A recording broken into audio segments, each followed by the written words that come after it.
सुप्रभात मित्रों, हिंदी के क्लास में एकम नंबर 3 क्या निराश हुआ जाए, जिसके लेखक हैं हजारी प्रसाद द्विवेदी। यह हजारी प्रसाद द्विवेदी का एक निबंध है।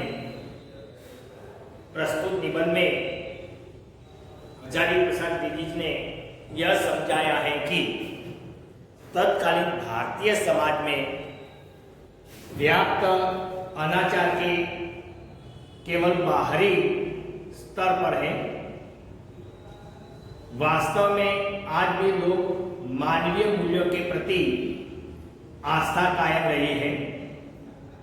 अपने जीवन में घटित कुछ घटनाओं के द्वारा बताया गया है कि हमें निराश होने की जरूरत नहीं है।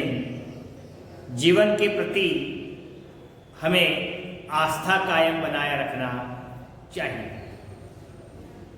तो द्विवेदी ने, हजारी प्रसाद ने इसके अंदर 2 दृष्टांत के द्वारा यह बताया है कि आज भी मनुष्य के अंदर मानवता मरी नहीं है।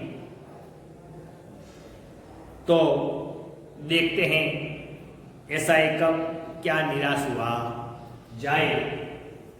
आप सब विद्यार्थी अब अपनी किताब पास में रखें ताकि एकम अच्छी तरह से हम देख सकें। तो देखें, मेरा मन कभी कभी बैठ जाता है। मन बैठ जाना है तो एक मुहावरा है जिसका अर्थ होता है उदास हो जाना। हजारी प्रसाद द्विवेदी कहते हैं कि कभी कभी बैठे बैठे मैं सोच विचार में पड़ जाता हूँ, सोचते सोचते मैं उदास हो जाता हूँ, मेरा मन बैठ जाता है। कारण क्या है? तो समाचार पत्रों में ठगी, डकैती, चोरी, तस्करी और भ्रष्टाचार के समय भरे रहते हैं। ये आज के वर्तमान पत्र की बात बता रहे हैं कि वर्तमान पत्र में चोरी, डकैती, तस्करी शब्द है। तस्करी मतलब चोरी, तस्कर मतलब चोर, डकैती, लूटपाट और बलात्कार जैसे कई समाचार आजकल वर्तमान पत्र में छपते हैं। मानो तो मूलतः ऐसे समाचार वर्तमान पत्रों में ज़्यादा होता है।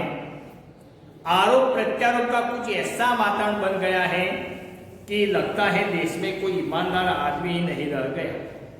आरोप प्रत्यारोप, प्रति आरोप, आरोप करने वाले पर दूसरा आरोप लगाना, उसे बोलते हैं प्रत्यारोप।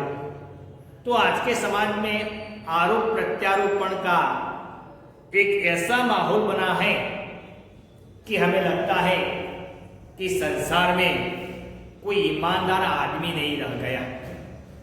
एक व्यक्ति दूसरे पर, दूसरा व्यक्ति तीसरे पर, तीसरा व्यक्ति पहले पर, इसी प्रकार एक दूसरे पर आरोप लगाया जाता है। इससे हमें यह मालूम होता है कि शायद देश में कोई व्यक्ति ऐसा ना हो कि जो ईमानदार हो। हर व्यक्ति संदेह की दृष्टि से देखा जा रहा है। संदेह मतलब शंका। हर व्यक्ति को शंका की दृष्टि से देखा जाता है कि यह व्यक्ति कैसा होगा।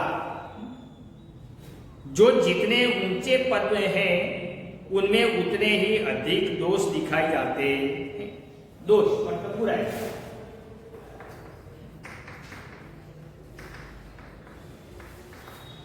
जो व्यक्ति जितने ऊंचे पद पर है उसके अंदर ज्यादा बुराई ढूंढी जाती है।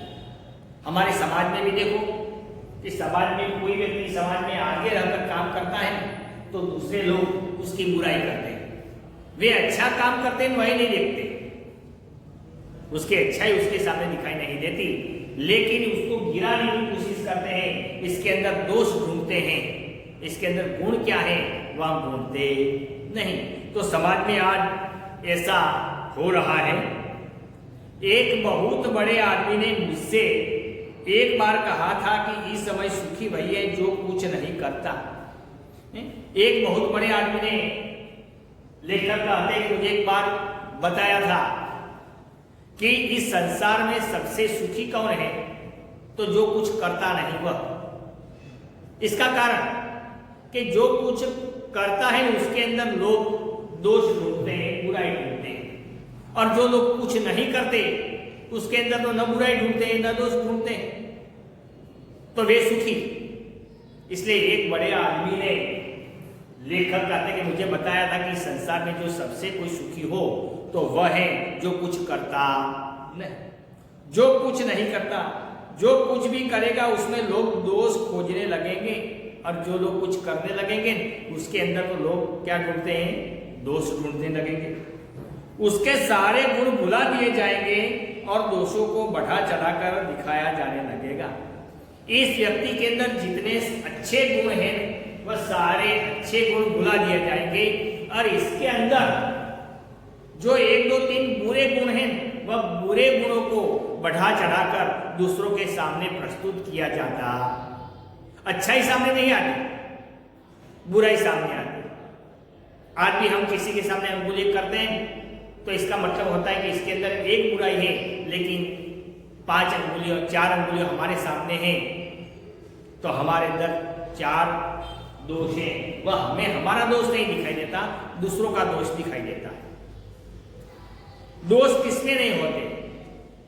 दोष में सभी लोगों के अंदर थोड़ा बहुत ज्यादा कुछ होता तो है। यही कारण है कि हर आदमी दोषी अधिक दिख रहा है, गुणी कम या बिल्कुल। इसका मतलब यही हुआ कि आज संसार में अधिक लोग दोषी दिखाई देते हैं और गुणी लोग कम अर्थात बिल्कुल नहीं। इस संसार में देखने के लिए जाओ ने तो लोगों के अंदर बुराई ज्यादा देखने को मिलती है, और इसके अंदर जो अच्छाई है वह बिल्कुल या कम देखने को मिलती। स्थिति अगर ऐसी ही तो निश्चित ही चिंता का विषय है। लेखक कहते हैं अगर यह स्थिति ऐसी ही रही तो एक चिंताजनक प्रश्न है, क्या कि सब लोग दूसरों को बुराई की दृष्टि से देखेंगे, उसके अंदर दोष ही देखेंगे, इसके अंदर गुण देखेंगे नहीं। और जब तक दूसरे लोगों के अंदर गुण नहीं देखते तब तक पारस्परिक प्रेम भावना बढ़ती नहीं। यह सही है कि इन दिनों कुछ ऐसा माहौल बना है कि ईमानदार से मेहनत करके जीविका चलाने वाला निरीह और भोले भाले श्रमजीवी पीस रहे हैं। निरीह निर्दोष।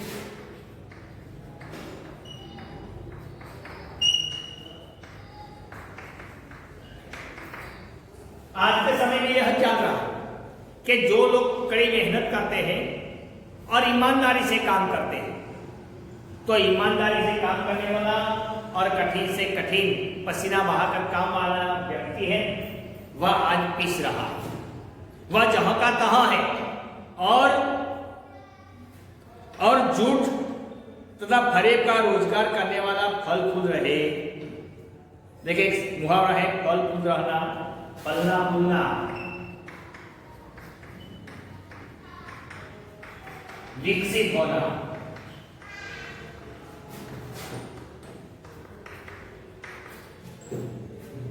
और दूसरा शब्द है फरेब।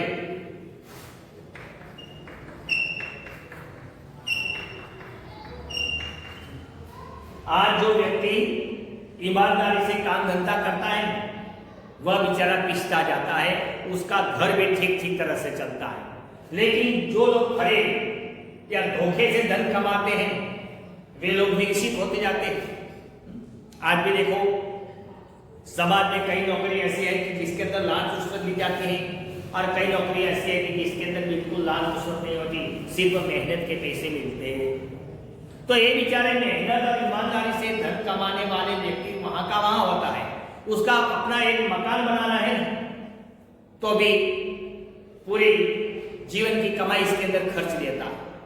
और कई नौकरी ऐसी है कि जिसके अंदर सरकार उसको वेतन तो देता है, लेकिन इसके अलावा भी वह रिश्वत लेते, और रिश्वत लेते हैं ना, वह रिश्वत भी वेतन से ज्यादा होती, इसलिए वह दिन दुनी रात चौगुनी फलते फूलते जाते हैं, विकसित होते जाते रहते हैं। वह थोड़े ही दिनों में धनी बन जाते हैं, उसके पास बहुत सारे माल मिलकर आ जाती है।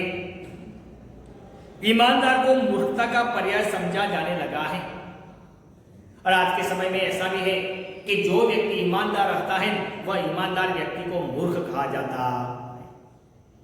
स्थिति आज यही बनी है। जो घर में से लड़के को कोई चीज मिलती है, महंगी चीज होती है, और वह लड़का घर आकर बोलता है कि माँ मुझे यह महंगी चीज मिली थी लेकिन मैंने रास्ते में से उठाई नहीं, तो वास्तव में तो बच्चे के अंदर ये अच्छा गुण है, लेकिन फिर भी माँ उसको तमाचा जड़ देती है कि कितना मूर्ख है, कीमती चीज थी उठा लाना था, कितने पैसे मिलते इसके अंदर से। तो ये अच्छी बात नहीं है। तो आज के जमाने में जो लोग ईमानदार हैं वैसे ईमानदार व्यक्तियों को मूर्ख समझा जाने लगा है। सच्चाई केवल भीरू और बेबस लोगों के हिस्से पड़ी है। भीरू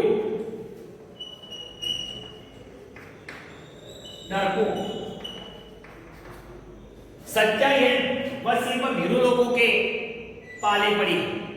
जो डरपोक होते हैं, जो कायर होते हैं, वही सच बोलते हैं। आज के समय में ऐसा है।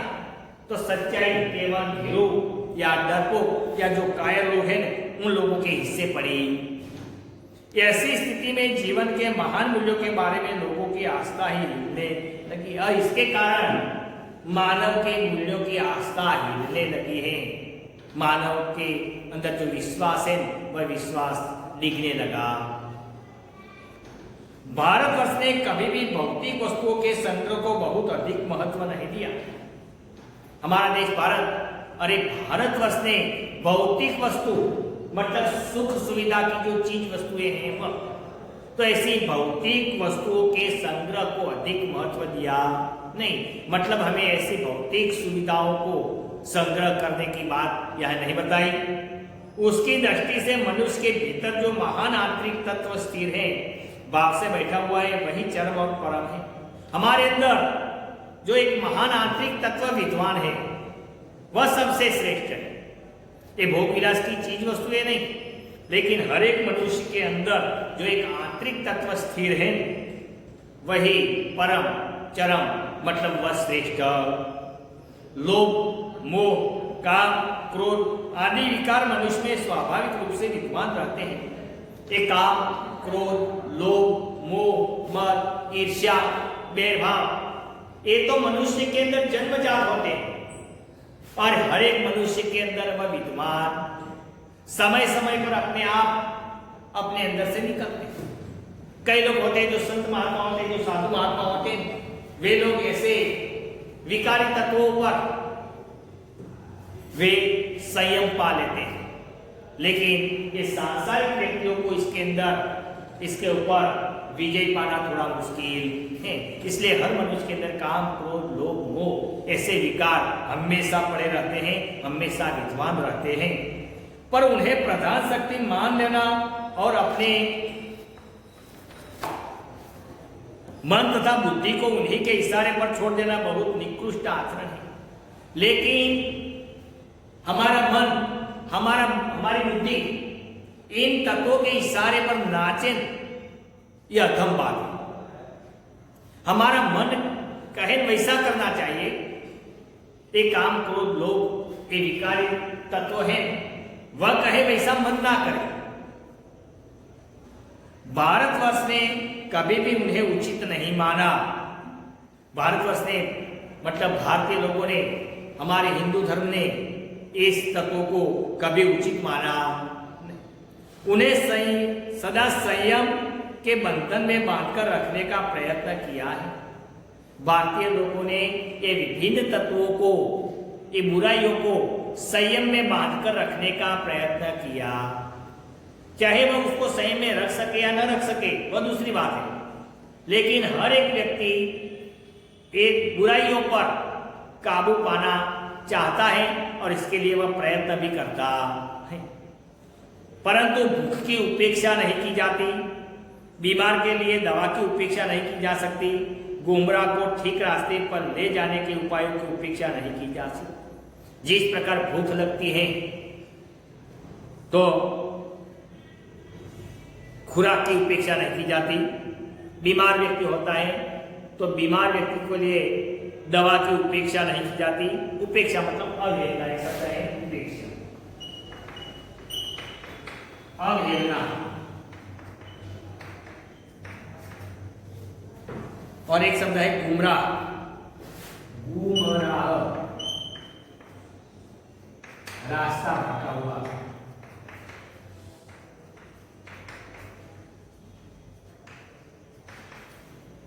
रास्ता भटका हुआ। तो इसी प्रकार ये जो हमारे भीतर काम को लोग मोह जो विद्वान हैं वह समय समय पर बाहर ही निकल जाते। वह यह है कि इस देश के कोटि कोटि दरिद्र जनों की हीन अवस्था को दूर करने के लिए ऐसे अनेक कायदे कानून बनाए गए हैं। देखिए, दरिद्र लेकर आज हमारे देश के अंदर, हमारे समाज के अंदर कई गरीब लोग हैं, कई गरीब दरिद्र लोग हैं। ऐसे गरीब लोगों की गरीबाई दूर करने के लिए सरकार प्रयत्नशील। जैसे कि अधिक बारिश होती है, फसल को नुकसान होता है तो भी सरकार मदद करती है। बिल्कुल बारिश नहीं होती, दुष्काल पड़ता है, अकाल पड़ता है तो भी सरकार मदद करती है। आजकल देखें तो जैसे कोरोना जैसी महामारी चल रही है तो अभी सरकार इसको कई प्रकार से लोगों को मदद कर रही है। तो आजकल हमारे देश के अंदर कोटि कोटि जन, करोड़ों लोगों को इसकी गरीबाई दूर करने के लिए अनेक प्रकार के कायदा कानून भी बनाए गए। जो कृषि उद्योग, वाणिज्य, वाणिज्य का मतलब होता है व्यापार,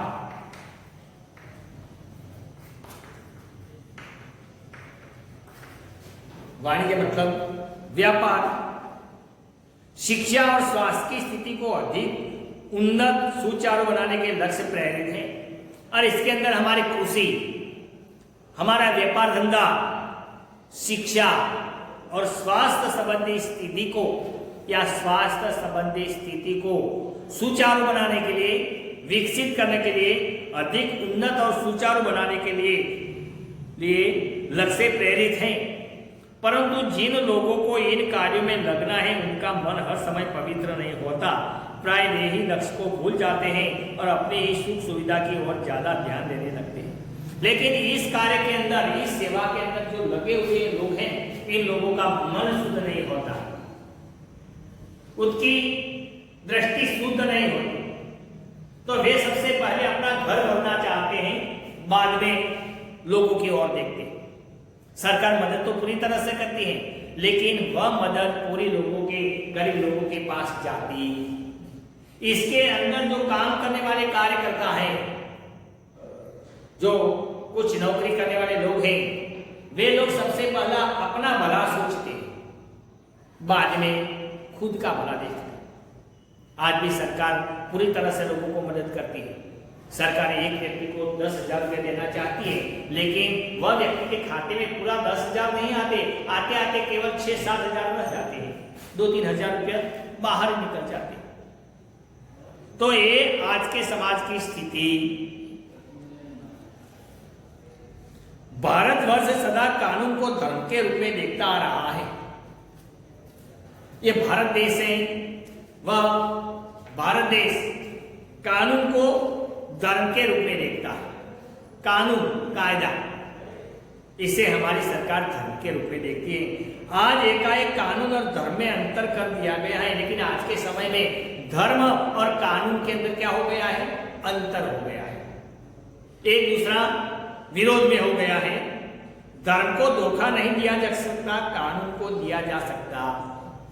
देखिए, धर्म है, धर्म को धोखा, धर्म के साथ हम छल कपट नहीं कर सकते। हम डरते हैं भगवान से, लेकिन कानून से हम डरते नहीं। मंदिर में जाते हैं तो हम गाली गलौज नहीं करते, आंखें बंद कर खड़े रहते हैं, हाथ में धोकर हम मंदिर में जाते हैं। क्यों? हम भगवान से डरते हैं, हमारा धर्म है। भगवान चाहे मंदिर में मूर्ति के स्वरूप में है, लेकिन फिर भी हम उनसे डरते हैं, वह हमारा धर्म है। लेकिन ये कानून सरकार बनाते हैं, तो ये कानून से हम डरते नहीं। आज सरकार ने कानून बनाया है कि अगर ये कोरोना वायरस के अंदर अगर कोई व्यक्ति मास्क नहीं पहनता तो उसको 200 रुपया 500 रुपया दंड दिया जाता। लेकिन फिर भी पता चलता है कि सामने वाला पुलिस वाला बैठा है नहीं, तो हम रास्ता बदल कर चले जाते हैं। मास्क पहनते नहीं, हेलमेट पहनना बंद किया दें, लेकिन फिर भी हम पहनते नहीं, हमारा रास्ता बदल कर चले जाते हैं। तो कानून को धोखा देते हैं हम, धर्म को हम धोखा दे सकते नहीं। यही कारण है कि लोग धर्म भीरु हैं। इसका मतलब है कि लोग धर्म भीरु, लोग धर्म से डरते, वे कानून की त्रुटियों से लाभ उठाने में संकोच नहीं करते। त्रुटि मतलब भूल।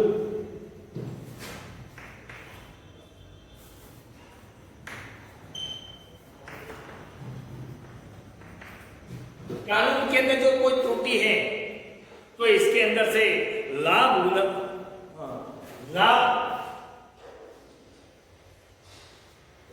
प्राप्त करना लोग भूलते नहीं। इस बात के पर्याप्त प्रमाण खोजे जा सकते हैं कि समाज के ऊपरी वर्ग में चाहे जो भी होता रहा हो, भीतर भीतर 12 वर्ष अब भी मनुष्य अनुभव कर रहा है कि धर्म कानून से बड़ी चीज। आज भी सब लोग ये जानते हैं कि धर्म वह धर्म है, कानून वह कानून है। कानून कभी धर्म का स्थान ले सकता नहीं। मतलब धर्म कानून से कई गुना बड़ा है। अब भी सेवा, ईमानदारी, सच्चाई और आध्यात्मिकता के मूल्य बने हुए। आज भी लोगों के अंदर सेवा, ईमानदारी, सच्चाई और आध्यात्मिकता आज भी लोगों के अंदर विद्यमान है। वे दब अवश्य गए हैं, लेकिन नष्ट हुए। ईमानदारी, सच्चाई, भलाई, सेवापरायणता ये लोगों के अंदर है सही, लेकिन वह नष्ट नहीं हुई। वह दब अवश्य गई है, लेकिन नष्ट हुई नहीं। आज भी वह मनुष्य से प्रेम करता है, महिलाओं का सम्मान करता है, झूठ और चोरी को गलत समझता है। आज भी कई लोग हैं महिलाओं का सम्मान करता है, झूठ और चोरी को गलत समझता है और लोगों के साथ प्रेम से बर्ताव करते, दूसरे की पीड़ा पहुंचाने को पाप समझता है। कई लोग ऐसे कि दूसरे व्यक्ति को पीड़ा पहुंचाना वह स्वयं पाप मानते हैं, क्योंकि इसके अंदर भी आज धर्म की भीरुता। हर आदमी अपने व्यक्तिगत जीवन में इस बात का अनुभव करता है। समाचार पत्रों में जो भ्रष्टाचार के प्रति इतना आक्रोश है, वह यही साबित करता है कि हम ऐसी चीजों को गलत समझते हैं और समाज से उन तत्वों का प्रतिष्ठा कम करना चाहते हैं जो गलत तरीके से धन या मान संग्रह करते हैं। आज वर्तमान पत्र में छपे हुए कई ऐसे समाचार हैं कि ऐसे समाचार को पढ़कर हमारा लहू, हमारा खून गर्म हो जाता है। तो ये क्या है? तो जो नहीं करता है वही लोग करते हैं, और इसके खिलाफ हमारे मन में एक प्रकार की आग भड़क उठती है। तो ये हमारे दिल में जो आग भड़क उठती है, वही हमारे अंदर जो अच्छा गुण है वह है। इसका मतलब कि लोगों के अंदर जो अच्छी भावना है वह छूट गई है, वह कम हो गई है, लेकिन मृत पाए नहीं हुई, बिल्कुल नष्ट हुई नहीं। तो ये पहला एक हम यहाँ तक रखते हैं। अगले क्लास में हम आगे देखेंगे। Thank you.